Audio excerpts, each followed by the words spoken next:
కోపాన్ని జయించడం కోసమే మీరు ఈ ధ్యాన మార్గం ఎంచుకున్నారా మీ గురువుగారు చెప్పినట్టు? అంటే అంటే అంటే ఒక్కటనే కాదు. అంటే 10 రకాల ఆటిల్లో ఇదొక రకం. హ్మ్. కోపం ఉండేదంటే నేను చేసింది కరెక్ట్ అన్న భావం నిరంతరం ఉంటుండేది. ఆత్మలోకి వెళ్ళినాక అర్థమైంది ఏంటంటే, ప్రపంచంలో సో మెనీ డైమెన్షన్‌లో సీన్‌లు వేసుకుంటారు. వాళ్ళ సినిమా వాళ్ళకి సెపరేట్‌గా ఉంటుంది. ఎవడి సినిమా వాడిదే. వాళ్ళది. ఆ సినిమాలోకి, ఆ సీన్‌లోకి ప్రతోళ్ళని నా సినిమాలో సీన్‌కు లాక్కోవాలని ప్రయత్నిస్తారు. నా సినిమా కరెక్ట్. నా సీన్‌లు కరెక్ట్. నా సీన్‌కి ఫేవర్‌గా ఉండాలని ప్రయత్నిస్తావు. నా సీన్‌కి నువ్వు ఫేవర్ అవ్వలేదనుకోండి, నీ సినిమా మంచిది కాదంటున్నా. అసలు సినిమా అలా ఉండదు కదా. ఆ!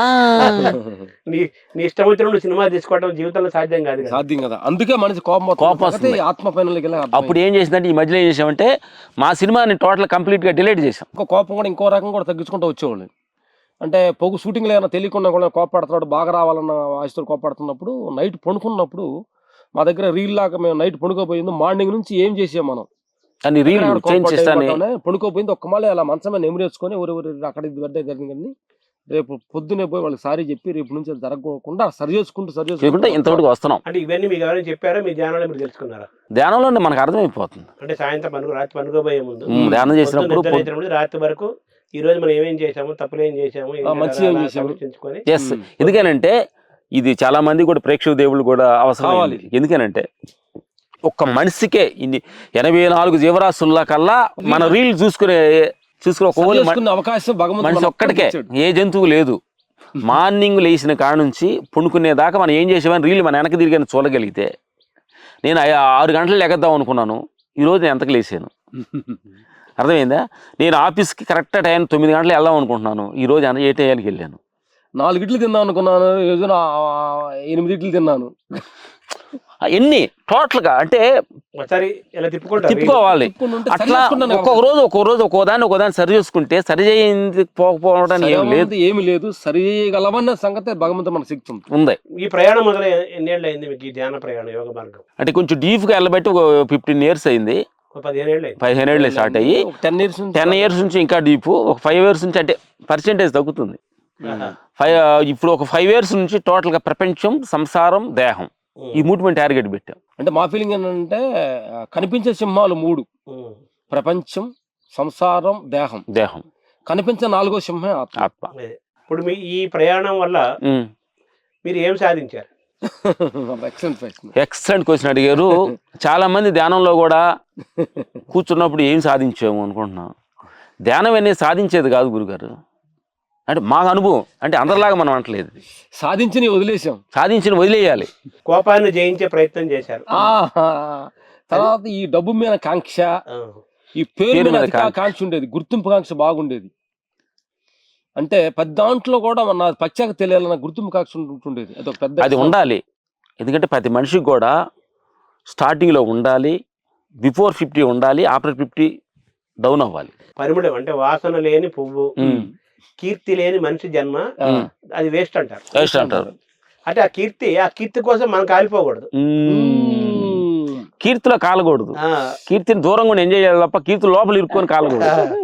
ఫైట్ మాస్టర్స్ గా పెద్ద పెద్ద సెలబ్రిటీస్ చేసుకుంటూ వచ్చారు. పేరు, డబ్బు, కీర్తి, పాపులారిటీ, గొప్ప సర్వీస్ కూడా చేస్తున్నారు. మీరు పెరుగుతూ వస్తున్నారు. మీరు ఈ మొత్తం ఈ ప్రయాణంలో మీ జీవన శైలిని కూడా, మీ లైఫ్ స్టైల్ కూడా మీరు మార్చుకుంటూ వస్తున్నారు.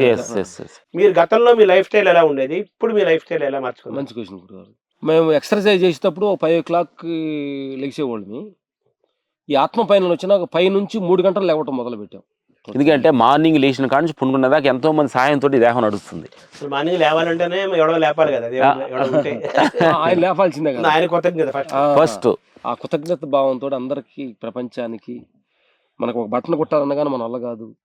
రైతు పండిస్తున్న రైతన్నలకి, ఊడుస్తున్న మున్సిపాలిటీ బ్రదర్స్ కానీ వాళ్ళందరికీ కృతజ్ఞత భావం చెప్పి కృతజ్ఞతతో మీ జీవితం ప్రారంభించేసి తర్వాత పంచభూతాల ఆధారంతో దేహం నడుస్తుంది. గాలి, నీరుతోటి పంచభూతాలకి మనం కూడా మన కరోనాలో గాలికి ఆలిసినంత ఆక్సిజన్ పెడితే అంత ఆలివి తెలుస్తుంది. ఒకరోజు కూడా మనం కృతజ్ఞత చెప్పం, వాటిని చెప్తాం.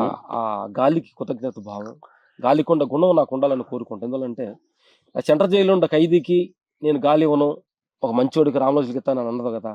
అందరికి సమభారకంతో ఇస్తుంది, సమబుద్ధితో ఉంటుంది.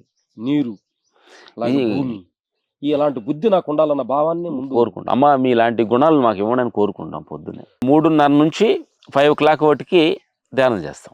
ఒక గంటన్నర సేపు ధ్యానం కూర్చునేది ఏంటంటే, ధ్యానంలో కూర్చున్నప్పుడు ఇంతకుముందు కూర్చున్నప్పుడు ఎక్స్పర్ట్ అయిన కూర్చోండి. స్టార్టింగ్ ప్రతి వాళ్ళకి అది కావాలి.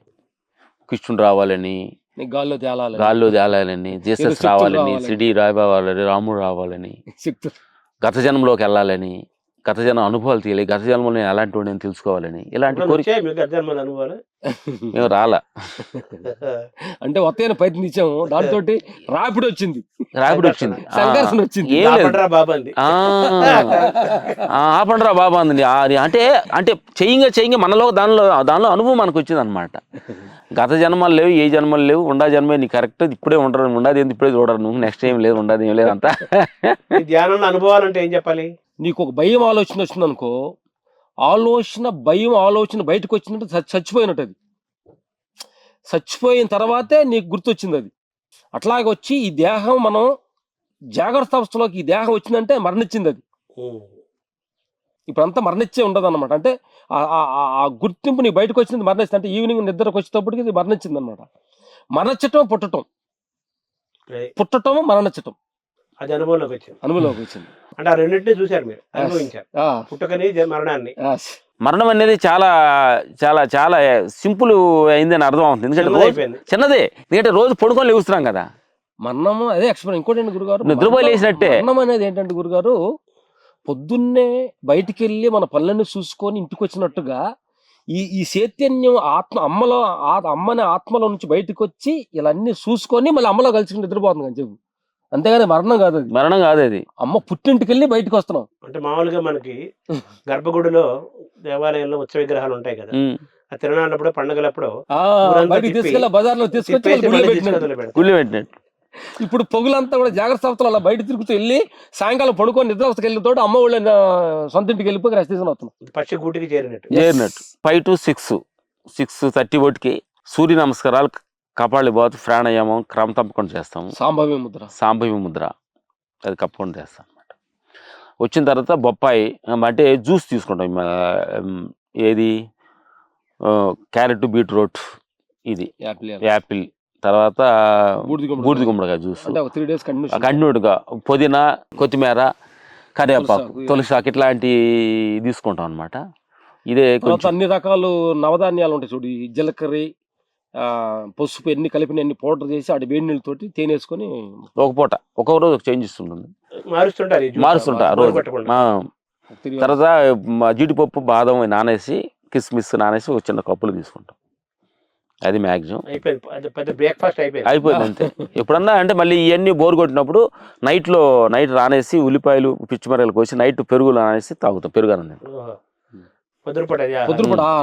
అంటే ఇప్పుడు కొర్రలు వచ్చినాయి కదా, అవన్నీ కూడా దాన్ని వేస్తే నానబెట్టి బాగా బాగా కూల్ అయిపోతుంది. పొద్దున్న తాగితే ఎండాకాలం సమ్మర్ లో ఒక 2 months అది ఎక్కువ మెయిన్ చేస్తాం.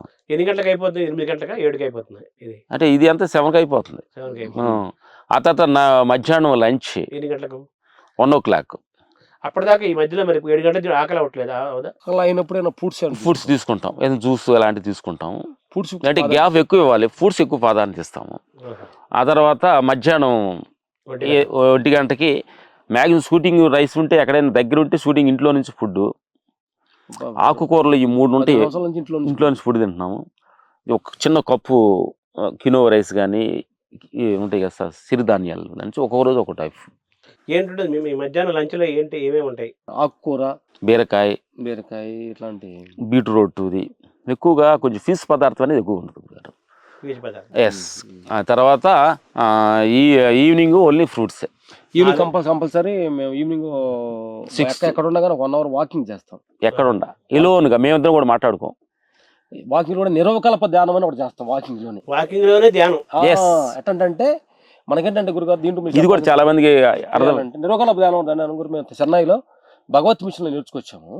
మనం ఏంటంటే కొన్ని ఇప్పుడు ఇస్త్రీ పెట్టి చేసే వాళ్ళకి ఓన్లీ చెయ్యే పని చేస్తుంటది, మిషన్ కుట్టే వాళ్ళకి కాలు ఎక్కువ పని చేస్తుంటది. మనకేంటంటే ఏదైనా ఫోకస్ కెమెరా చూసే సాఫ్ట్వేర్ వాళ్ళకి ఓన్లీ సాఫ్ట్వేర్ అదే పని చేస్తుంటాయి, అయిపోయి పని చేస్తుంటాయి.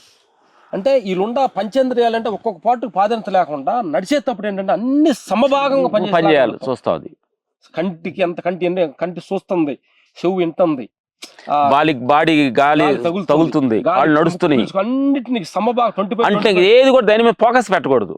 అట్లా కళ్ళు చూస్తూ ఉండే పక్షులు సౌండ్లు వస్తున్నాయి, నడుస్తున్నాం గాలి తగులుతుంది, కాలుకి ఏదో మెత్తగా రాయి తగిలింది, అన్నిటిని సాక్షి చూస్తున్నప్పుడు అన్నిలో మనలో ఉన్న పంచిపోతాలు అన్నీ ఏం చేస్తాయి, ఈ పంచేంద్రియాలు ఏం చేస్తున్నాయి, ఓహో నన్ను కూడా వాడు గుర్తించాడు. అన్నిటి స్పృహాలని తెలుసుకుంటారు, ఎస్ ఇదికే పనుకుంటారు, ఉడుకు లేస్తారు కాబట్టి.